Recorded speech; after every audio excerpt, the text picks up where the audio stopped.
Bonjour et bienvenue sur notre série de vidéos Le soleil s'est levé ce matin.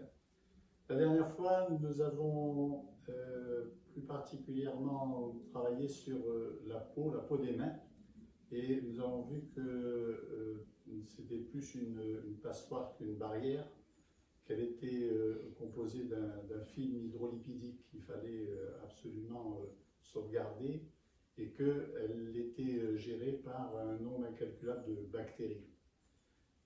À partir de cette analyse, on avait déterminé que c'était un organe extrêmement important. Non seulement c'est un organe important, mais c'est sa raison d'être le lien entre l'intérieur et l'extérieur, et qui en fait un élément d'information qui va dans les deux sens. Et nous avons beaucoup d'informations qui vont régler notre système immunitaire et qui partent de la peau, et d'ailleurs d'autres endroits aussi. Aujourd'hui, on va revenir sur un point qui porte à confusion. Et quand je vous ai dit que la peau était un organe, j'adopte une méthodologie qui est quand même gênante aujourd'hui, parce que le mot a beaucoup dévié. L'organe des Hippocrates, des Galiens, on s'en est servi pour étudier le corps, on s'en est servi pour la pédagogie, on s'en est servi pour le diagnostic.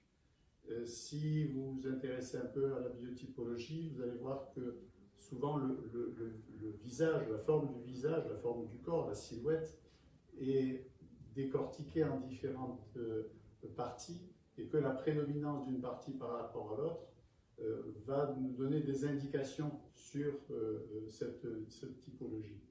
Et automatiquement, à partir de cette typologie, on a nommé certaines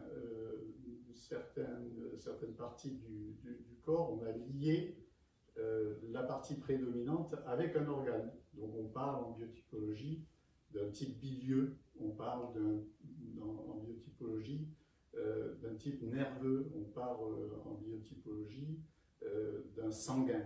Donc cette liaison entre l'intérieur et l'extérieur a permis de faciliter le diagnostic, et ensuite de faire de la pédagogie vis-à-vis des nouveaux médecins.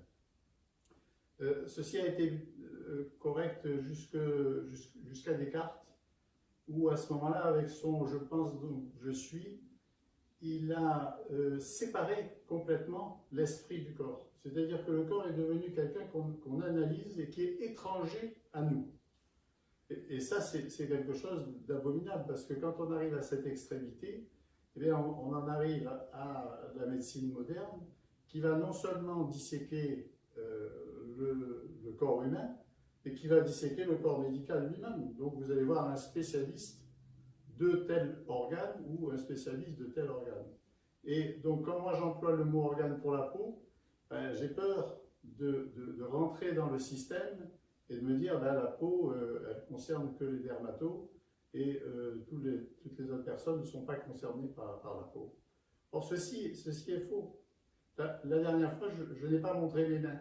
Et aujourd'hui non plus, je ne montre pas mes mains. Parce que j'ai un peu honte, on a beaucoup de clients parmi les soignants, et aujourd'hui, les soignants sont en première ligne, et ils doivent s'occuper de leurs mains. Ils doivent s'occuper de leurs mains parce que c'est sûr qu'en leur faisant subir un traitement de cheval, comme on l'a fait subir, il faut absolument avoir des produits réparateurs. Mais si vous avez une activité physique importante, et si vous vous occupez de l'intérieur, et si vous vous occupez de votre alimentation, vous allez avoir une régulation qui va se faire automatiquement, et à partir d'une bonne régulation, surtout équilibrée en oméga 3, vous allez pouvoir avoir des mains qui sont magnifiques, parce qu'elles vont être régulées de l'intérieur. Alors ça ne veut pas dire qu'en ce moment, il faut jeter la pierre, comme je vous disais il y a 2 minutes, sur tout un corps qui est obligé de se passer du gel hydroalcoolique, et donc de s'abîmer les mains tous les jours. C'est normal aujourd'hui, on a besoin de réparateurs. Mais d'une manière générale, il faudra le plus rapidement possible oublier ce besoin d'utiliser des produits réparateurs pour revenir à la base et tout faire de l'intérieur, parce que votre intérieur est un tout, et ce n'est pas des organes des uns séparés des autres. Voilà pour cette petite émission d'aujourd'hui sur le soleil s'est levé ce matin, et je pense qu'il se lèvera encore demain matin. Merci.